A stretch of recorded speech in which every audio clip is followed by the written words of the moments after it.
Тамна беше, ама ги помнам вашите зборови. Рековте дека тоа што пишува 5 не значи дека мора да се реализира. Инаку, добра беше анегдотата на Марија, само може би требаше пратени како шета, без оти пратеничките овде како да немаат шанси за функции, помалку имаат, ако имаме во предвид што се случуваше со изборот на влада и заменик министри, значи помали се шансите на жените пратенички да станат подпредседателки.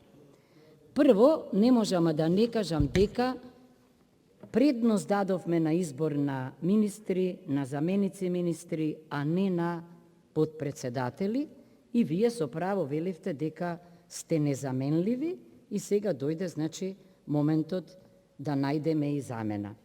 Ама денеска во 10:30 бевме информирани за оваа точка и тоа мене ми создава деловничка дилема. Што вели Уставот? Уставот вели во членот 61 став 2 организацијата и функционирањето на собранието се утврдуваат со Уставот и со деловникот. Значи нема собрание.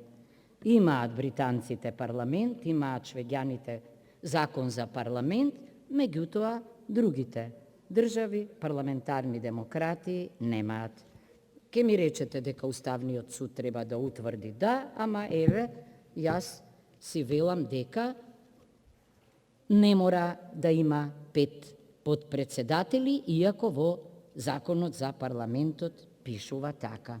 Имено, во член 21 од деловникот, став 2 си пишува бројот на подпредседателите го утврдува собранието по предлог од председателот на собранието. Единствено што е задолжително е ставот 3 кој што вели еден од подпредседателите се избира од редот на пратениците кои припаѓаат на политичката партија застапена во собранието, која е најголема опозициона партија.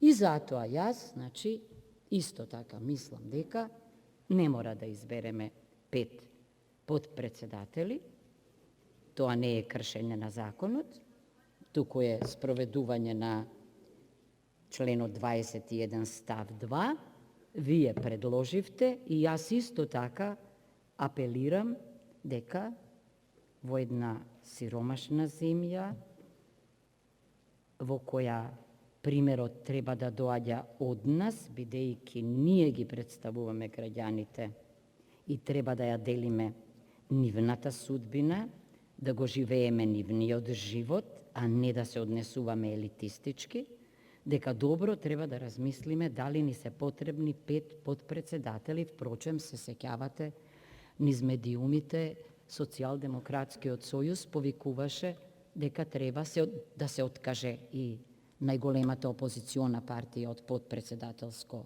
место. Предпоставувам дека тоа беше искрено. Мислам дека од она што го посочи Марија за нивната активност, јасно е дека активност не можеме да препознаеме. Препознавам активност кај координаторите и дури кога ги споредувам надлежностите во деловникот на подпредседателите со оние на координаторите, забележувам известно преклопување, иако немате средби со амбасадорите. Тоа беше најактивно. Имате и тоа. Значи, лошо е ако функциите продолжуваме да ги третираме како елемент или инструмент за политички пазар или, ако сакате, за коалициони односи, зошто на тој начин покажуваме дека не ги представуваме граѓаните, туку партиите, и на тој начин пазарите ќе бидат на трошок на граѓаните. Значи, јас апелирам, вашиот предлог е тој, но јас апелирам до пратениците да не бираме 5 подпредседатели, бидејќи ниту има потреба од нив, ниту искуството покажува дека на вистина ги вршеле функциите што овде се предвидени за нив. Тоа го покажа и извештајот на Марија. Тоа со парламентарниот институт нема никаква врска, потребен е, не морало, значи, можело сега да носиме закон за да предвидиме парламентарен институт, нели? Тоа е дел од организацијата, може да биде и прашање на деловникот, но го споменувате. Значи, јас се надевам дека домакински ќе се однесеме, дека ќе помислиме на граѓаните, ќе се однесуваме, ќе помислиме на граѓаните и дека ќе ги кратиме трошоците, а нема да ги зголемуваме од АИР, од 5 подпредседатели, нема да имаме ни ние, ни државата, а најмалку граѓаните. Благодарам.